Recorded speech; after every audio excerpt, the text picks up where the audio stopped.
নমস্কার, কাকলিস কিচেনে আপনাদের সকলকে স্বাগত। আজ আমি বানাবো ঠাকুরবাড়ির অতি প্রসিদ্ধ একটি রান্না, চিকেন কারি।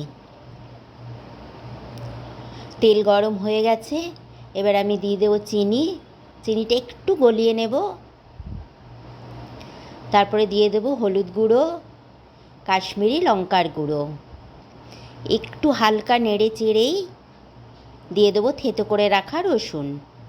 রসুনটা একটু ভেজে নেব। ভেজে নিয়েই দিয়ে দেবো পেঁয়াজ কুচি।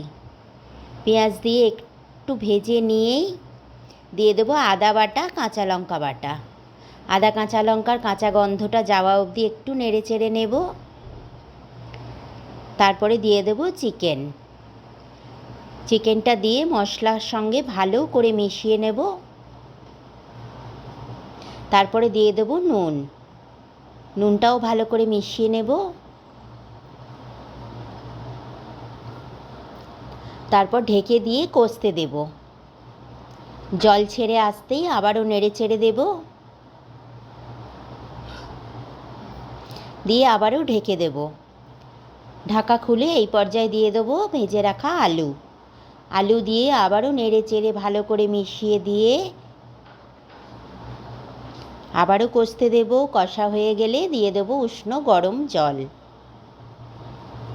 জলটা দিয়ে একটু ফুটতে দেব, মাখা মাখা হয়ে যাওয়া অবধি।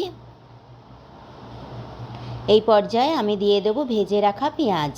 পেঁয়াজটা দিয়ে ভালো করে নেড়ে চেড়ে পরিবেশন করে দেবো চিকেন কারি। রেসিপিটি যদি পছন্দ হয় প্লিজ লাইক, কমেন্ট, সাবস্ক্রাইব করে দেবেন।